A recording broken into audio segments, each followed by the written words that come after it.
सबसे पहले देख लेते हैं कौन कौन सा सॉल्ट डिजॉल्व रहता है।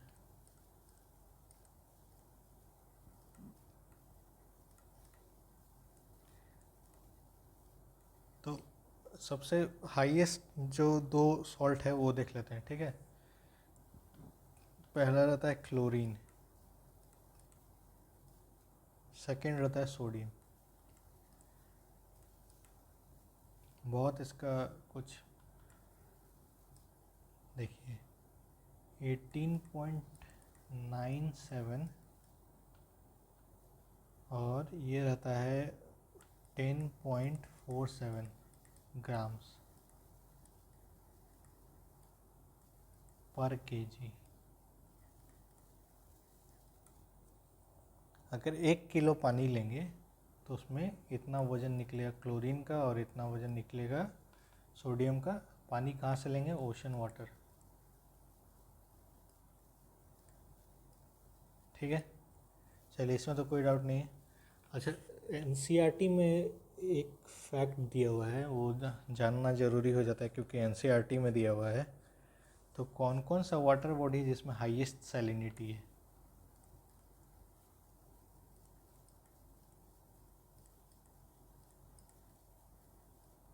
ठीक है,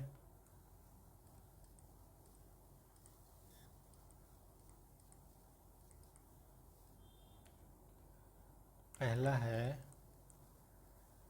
लेक वैन, ये टर्की में।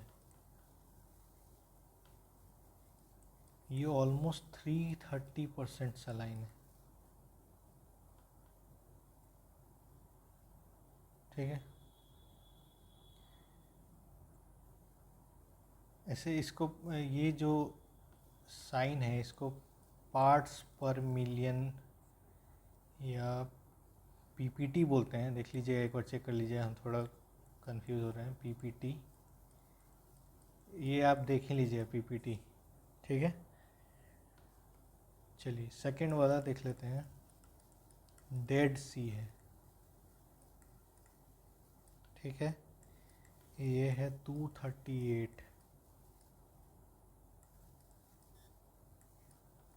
ठीक है।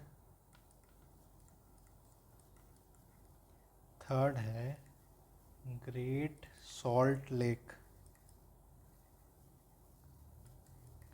ये है 220। हाँ 220। अच्छा हाँ, याद आ गया, पार्ट्स पर 1000 ये होता है पीपीटी, ठीक है। इसका मतलब क्या है कि 220 ग्राम्स पर केजी इस वाटर बॉडी के वाटर में मिलता है। 220 grams salt great salt lake के वाटर में 220 ग्राम सॉल्ट मिलता है हर एक केजी वाटर पे, ठीक है। ऐसे ही 238 ग्राम्स मिलता है डेड सी में, पार्ट्स पर 1000 पीपीटी बोलते हैं। और लेक वैन जो है टर्की का, इसमें 330 ग्राम्स मिलता है। तो हाईएस्ट सेलाइन वाटर बॉडी है लेक वैन है टर्की का, ठीक है। चलिए इसे कॉमा दे देते हैं, नहीं तो नाम में पढ़ा जा रहा है। Lake Van of Turkey. चलिए, ये तो हम लोग फैक्ट देख लिए। अब थोड़ा कॉन्सेप्ट देख लेते हैं, लॉजिक सैलिनिटी का। क्या क्या फैक्टर्स हैं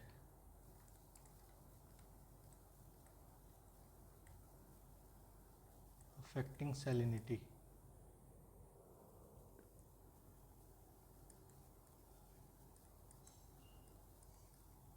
ठीक है, मेन फैक्टर है इवापोरेशन,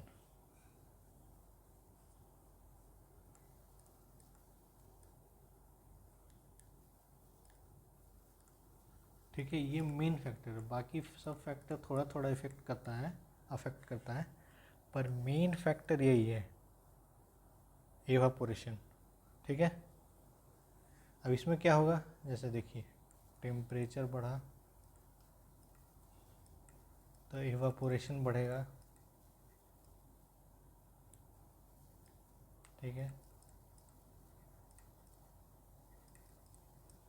ठीक है, एवापोरेशन बढ़ा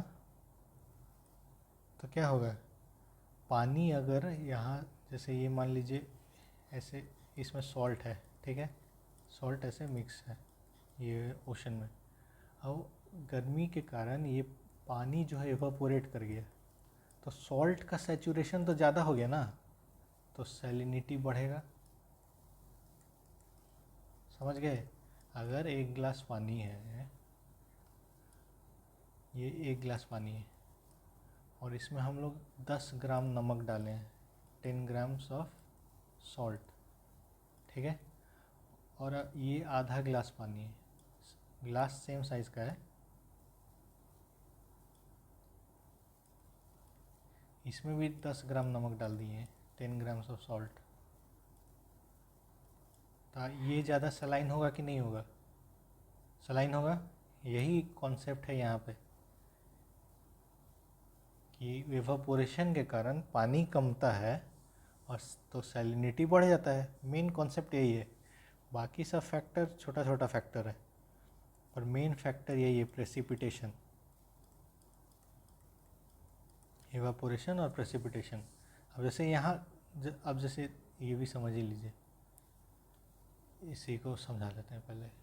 जैसे ये वाटर बॉडी है और एक और वाटर बॉडी इधर है, तो यहाँ से एवापोरेट हुआ ऐसे पानी, एवापोरेट हुआ तो यहाँ पे सैलिनिटी बढ़ गया और ये पानी क्लाउड बना और ऐसे क्लाउड गया, यहाँ रेनफॉल हो गया, प्रेसिपिटेशन हो गया, ठीक है।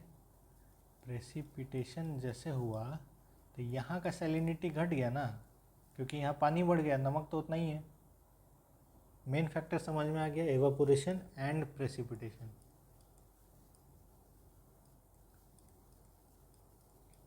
मेन कॉज है, ठीक है। चलिए सेकंड फैक्टर देख लेते हैं। सेकंड फैक्टर है कि मान लीजिए सरफेस अगर सलाइन है कोस्टल रीजन का, जैसे ये कोस्टल रीजन है, यहाँ का सरफेस सलाइन, तो यहाँ से जो पानी जाएगा ओशन में तो वाटर बॉडी का सैलिनिटी बढ़ा देगा, यानी कि थोड़ा थोड़ा सरफेस सैलिनिटी पे भी डिपेंड करता है, ठीक है। चलिए तीसरा फैक्टर देख लेते हैं, विंड। देखिए मान लीजिए यहाँ पे ये सरफेस है, यहाँ पे सलाइन वाटर है, ठीक है, और ये ओशन है, ऐसे ये ओशन है पूरा। अगर विंड चला और ये सलाइन वाटर जो था ये ओशन में गया, तो यानी कि उसके कारण भी सैलिनिटी बढ़ रहा है, तो विंड भी हो गया। अब चौथा ocean current, same logic, ocean current अगर कोई सलाइन एरिया से आ रहा है या ओशन करंट का वाटर सलाइन है और ये ओशन में जा रहा है, जहाँ पे मिल रहा है, तो उस जगह का ओशन का पानी ज़्यादा सलाइन हो जाएगा, ठीक है। चलिए ये तो समझ गए कि हम लोग हॉरिजॉन्टल में समझ गए कि ये ओशन है, एक मिनट, हाँ ये ओशन है, तो क्या क्या कारण से ऊपर में ऐसे सैलिनिटी बढ़ सकता है, ये समझिए। अब देख लेते हैं वर्टिकल में, जैसे ये ओशन है हमारा ऐसे, तो ऊपर से नीचे क्या सैलिनिटी है ये देख लेते हैं, ठीक है। ये ऊपर से नीचे, तो देखिए ऊपर में सैलिनिटी हमेशा कम होगा और नीचे में जैसे मान लीजिए 10 किलोमीटर डाउन है, ये ज़ीरो, यानी कि 0 किलोमीटर फ्रॉम अर्थ, यानी अर्थ सरफेस वाला रीजन है, कि ये ऐसे कॉन्टिनेंट का कॉन्टिनेंट है, ठीक है। तो इसका सैलिनिटी कम होगा और नीचे का सैलिनिटी ज़्यादा होगा। अच्छा क्यों ज़्यादा होगा, देखिए हम आपको समझाते हैं। जैसे ऊपर में जब भी पानी ज़्यादा सलाइन होगा तो वो पानी नीचे आएगा, जो हल्का पानी है, जो कम सलाइन पानी है वो ऊपर जाएगा, क्योंकि जो ज़्यादा सलाइन पानी है वो ज़्यादा डेंस होगा, यानी सलाइन ज़्यादा है तो डेंसिटी ज़्यादा होगा। और हम लोग को ये तो नॉर्मल नॉलेज है हम लोग का, कॉमन सेंस है कि जो भी ज़्यादा डेंस है वो नीचे जाके बैठेगा, यानी कि नीचे में डेंसिटी पानी का ज़्यादा होगा, क्योंकि जितना सलाइन वाटर है वो नीचे आके सेटल कर जाएगा, है ना। तो ये डेंसिटी इसका हाई होगा, तो इसी कारण से सैलिनिटी भी हाई होगा। ऊपर वाले का डेंसिटी कम होगा तो सैलिनिटी कम होगा। एक तो ये, और दूसरा देखिए ऊपर में जो पानी है इसमें पानी एवापोरेट हो रहा है, कहीं पे प्रेसिपिटेशन से पानी नीचे गिर रहा है ना। तो सैलिनिटी वेरी कर रहा है, पर नीचे में तो ऐसा कुछ भी नहीं हो रहा है, ना ही इवापोरेशन हो सकता है नीचे में, ना ही प्रेसिपिटेशन से कोई अलग से पानी आ रहा है। तो नीचे में सैलिनिटी जो है, सैलिनिटी इज ऑलमोस्ट फिक्स्ड या फिर कांस्टेंट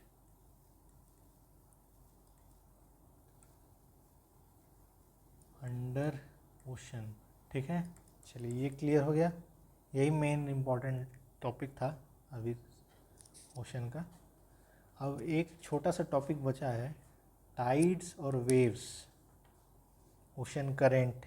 ये छोटा एक टॉपिक है, तो ये एक चैप्टर है movement of ocean water, NCERT में फिजिकल ज्योग्राफी में।